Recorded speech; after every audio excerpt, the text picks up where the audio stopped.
साथियों, मैं Pawan Kumar Srivastava, retired chief manager.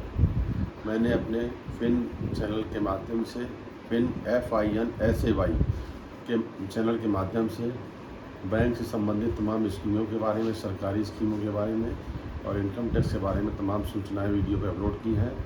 आशा ही नहीं विश्वास आपको पसंद आएगा। उसी कड़ी में मैं आज आप लोगों को बैंक में जो आप फिक्स डिपॉजिट करते हैं उसके संदर्भ में कुछ आवश्यक चीज़ें बताना चाहूँगा, ताकि आप अपने पैसे का अधिक से अधिक आप ब्याज मिल सके आपको और आपका कोई नुकसान ना हो।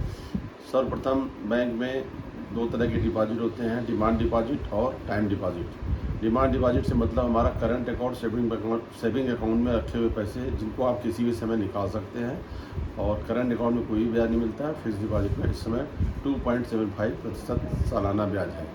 जबकि उससे अलग फिक्स डिपॉजिट स्कीम जो है, इसमें आपको नियत अवधि के लिए पैसा जमा करना होता है और उस नियत अवधि के बाद आपको ब्याज जो सेविंग से करीब दुगने से ज़्यादा ब्याज आपको मिल जाता है।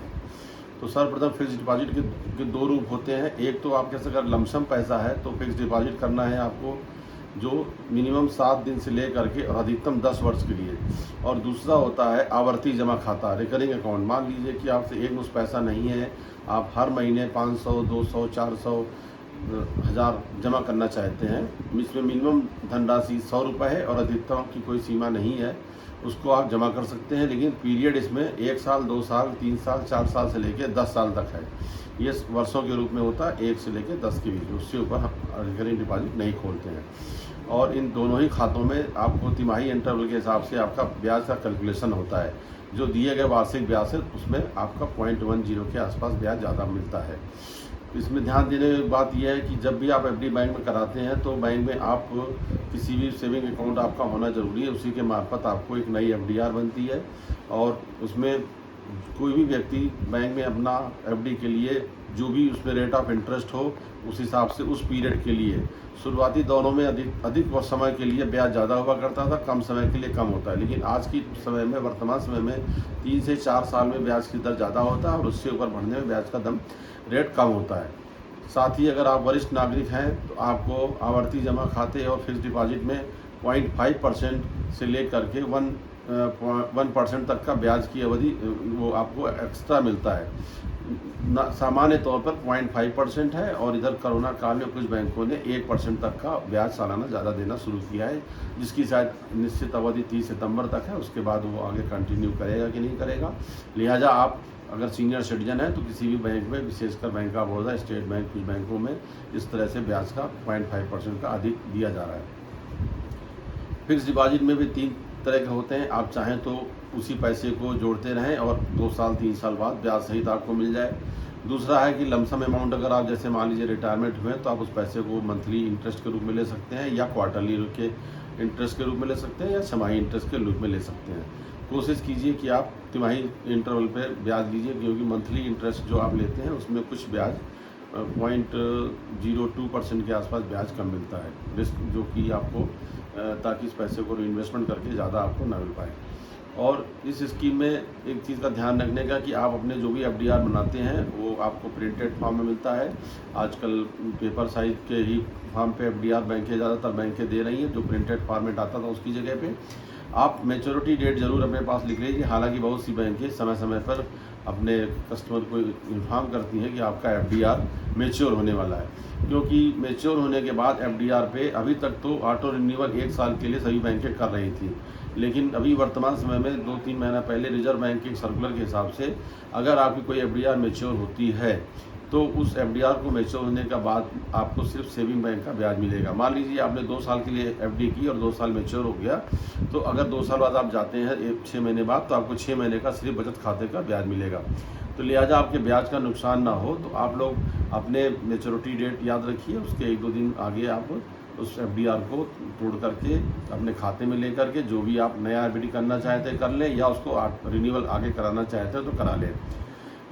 आपको जो FDR पे इंटरेस्ट मिलता है उसमें पहले, आज कुछ साल पहले, 1 साल पहले जो TDS कटता था, अगर आपको 1 साल में टोटल FDR पे 10,000 रुपये से ऊपर अगर ब्याज मिला तो टोटल ब्याज पे 10% TDS कट जाता था।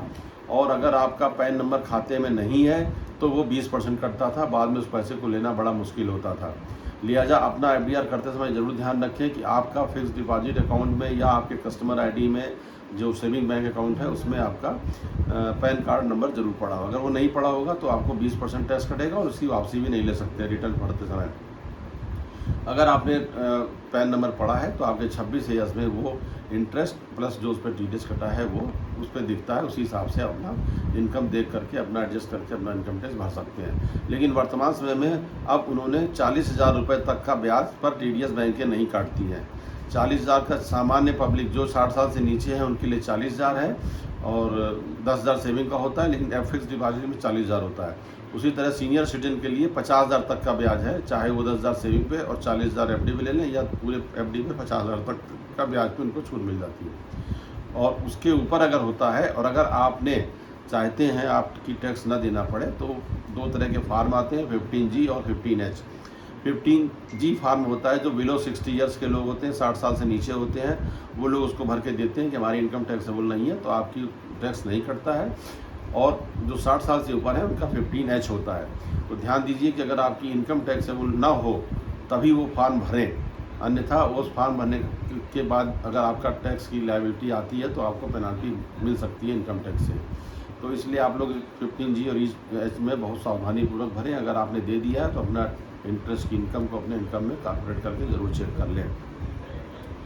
FDR पे मिलने वाले ब्याज को के बारे में सावधानीपूर्वक ये ध्यान, मैंने फिर से कहा कि आप जब भी खाता में बैंक में जा कर के आप FDR करते हैं तो ये ज़रूर देख लें कि किस पीरियड का अधिकतम ब्याज है और उसी अधिकतम ब्याज के हिसाब से आप अपने उनका FDR बनवाएं ताकि आपको अधिकतम ब्याज मिल सके।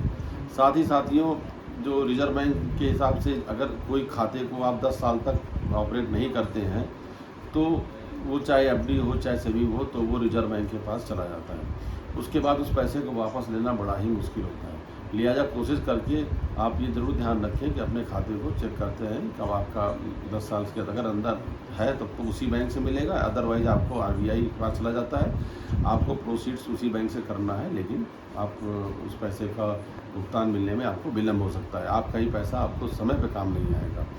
फिक्स डिपॉजिट करते समय ज़रूर ध्यान रखें कि फिक्स डिपॉजिट क्योंकि लॉन्ग टर्म का होता है, इसमें आप जो है नॉमिनेशन ज़रूर डालें।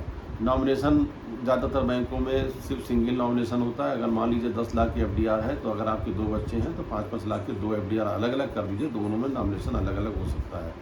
नॉमिनेशन ना होने की स्थिति में अगर कोई कैजुअलिटी होती है कस्टमर के साथ तो उनके बच्चों को अपना ही पैसा लेने के लिए बड़ी लंबी प्रक्रिया से गुजरना पड़ता है। साथियों, ये आपके FDR और रिकरिंग दोनों में ही इस तरह के नियम लागू होते हैं। रिकरिंग डिपॉजिट में चूँकि आप छोटी स्मॉल इन्वेस्टमेंट होता है तो किस्तों को टाइम से ज़रूर भरें। अगर आप टाइम से नहीं भरते हैं तो उस पर पेनल्टी भी लगती है, तो हो सकता है कि आपको मिलने वाले ब्याज में और भी कटौती हो जाए। इसलिए आप निश्चित तारीख को, जिस तारीख को आपकी EMI होती है, आजकल ऑटो डिडक्शन का फैसिलिटीज़ है, अपने सेविंग खाते में बैलेंस रखिए और बैंक में ऑटो डिडक्शन के लिए लिख करके दे दीजिए ताकि हर महीने आपकी रिसीव करता रहे और आपकी रेकरिंग निर्बाध रूप से चलती है। और मैच्योरिटी पर बहुत सी बैंकें मैच्योरिटी पर ऑटोमेटिक आपका जो अकाउंट होता है सेविंग अकाउंट उसी में वो RD का पैसा चला जाता है। लेकिन अगर नहीं जाता है तो फिर आपको बैंक को अप्रोच करके उस रिकरिंग डिपॉजिट का आपको पैसा लेना होता है। ये कुछ चीज़ें हैं, इनकी सावधानियों को बरतने से आप अपने ही पैसे पे, क्योंकि आप जानते हैं कि आज के समय में जबकि बैंकों में रेट ऑफ इंटरेस्ट बहुत कम हो गए हैं तो आपको पेनाल्टी के रूप में कुछ पैसा देना पड़े या ऑटो रिन्यूअल में जो कि FDR जो भी होती है 1 साल की होती है, जिसको फिर भी रिजर्व बैंक ने पाबंदी लगा दी है। कुछ बैंकों ने शुरू भी कर दिया है कि आपका ऑटो रिन्यूअल नहीं होगा। तो ऑटो रिन्यूअल जब भी वैसे भी ऑटो रिन्यूअल होता था तो वो 1 साल के लिए होता था और 1 साल में अगर ब्याज कम है तो आपको उसी कम पे 1 साल के लिए करते करते हर साल 1-1 साल पर रिन्यू हो जाता था।